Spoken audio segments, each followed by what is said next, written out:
One day ক্রিকেটে বিরাট কোহলি এমন এক ক্রিকেটার, আমার মনে হয় পৃথিবীর সকল খেলোয়াড়দের তার মতো হওয়ার আকাঙ্ক্ষা থাকা দরকার।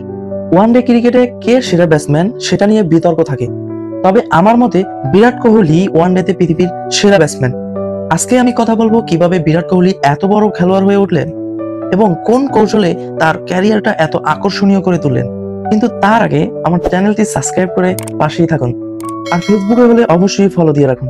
সম্প্রতি বিরাট কোহলি চ্যাম্পিয়ন ট্রফিতে তার 51তম সেঞ্চুরি এবং 14,000 রানের মাইল ফলক ছুঁয়ে ফেলেছেন, আর এটা এখন পর্যন্ত সবচেয়ে দ্রুততম সেঞ্চুরির রেকর্ড, যেটা এখন পর্যন্ত পুরো পৃথিবীতে সবচেয়ে দ্রুততম সেঞ্চুরির রেকর্ড, আর সেটা দখলে বিরাট কোহলির। ওয়ানডেতে তার গড় রান 58, যেটা আপনাকে আশ্চর্য করতে বাধ্য করবেই। বিশ্বের সর্বোচ্চ রান সংগ্রাহকদের মধ্যে তিনি নাম্বার 1। সে সম্পর্কে ধারণা পাবেন এই ভিডিওতে। ওডিআইতে বেস্ট অ্যাভারেজ ওয়ালা ক্রিকেটারদের মধ্যে বিরাট কোহলি নাম্বার 1। তার ওডিআইতে গড় রান 50+, আর সেই নাম্বারটি হচ্ছে 58, অর্থাৎ তিনি প্রত্যেক ম্যাচে গড়ে রান করে থাকেন 58।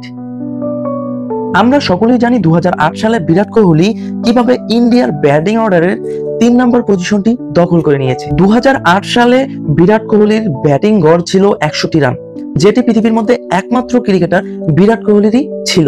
তবে ওডিআইতে তার এত ভালো করার পেছনে অনেকগুলো কারণ আছে। নাম্বার 1 হচ্ছে তার স্ট্রাইক রোটেট করার ক্ষমতা। তার ক্যারিয়ারে ডট বল খেলার সংখ্যা খুবই কম। তিনি প্রায় প্রতিটা বলেই সিঙ্গেলস এন্ড ডাবলস বের করার মতো ক্ষমতা রাখে। ব্যাটসম্যান হলে শুধু যে 4-6 মারতে হবে এই কথাটা যে কতটা অযৌক্তিক সেটা প্রমাণ করেছে বিরাট কোহলির পরিসংখ্যান। এটা তার পার্সোনাল ক্ষমতাও বলতে পারেন। বিরাট কোহলির ক্যারিয়ারের ডট বলটার পরিসংখ্যানের দিকে যদি তাকান তাহলে দেখতে পাবেন তার ডট বল খেলার পার্সেন্টেজ হচ্ছে 45%, যেটা বিশ্বের সবচেয়ে ন্যূনতম 3 জনের ভিতরে একজন। তবে শীর্ষ 10 জনের সাথে তুলনা করলে তিনি আছেন দ্বিতীয় স্থান। এখানে আমি আপনাদেরকে আরেকটু পরিষ্কার করে দিই, তিনি ওডিআইতে কখন কিভাবে ডট বল খেলেছেন এবং কিভাবে রান করেছেন সেটা বুঝতে পারবেন এই পরিসংখ্যান। বিরাট কোহলি ওয়ানডে ক্রিকেটে 1 থেকে 10 ওভারের মধ্যে ডট বল খেলেন 64% বল। তারপরে 10 থেকে 30তম ওভারের মধ্যে তার ডট বল খেলার পার্সেন্টেজ দিয়ে দাঁড়ায় 43%, এবং 30 থেকে 50 ওভারের মধ্যে তার ডট বল খেলার পার্সেন্টেজ গিয়ে দাঁড়ায় 33%। এখন তো বুঝতেই পারছেন কিভাবে তিনি প্ল্যান অনুযায়ী তার ক্যারিয়ারটাকে এত সুন্দর করে সাজিয়েছেন। ওডিআই ফরম্যাটে একজন সুদর্শক ব্যাটারের কিরকম প্ল্যান হতে পারে সেটার নিদর্শন হচ্ছে বিরাট কোহলি এবং তার পরিসংখ্যান। এর সাথে আরো একটি গুরুত্বপূর্ণ তথ্য আপনাদেরকে বলা যেতে পারে, সেটা হচ্ছে বিরাট কোহলি স্পিন এবং পেসের বিপক্ষে সমতালে খেলে যেতে পারেন, বের করতে পারেন সিঙ্গেলস এবং ডাবলস।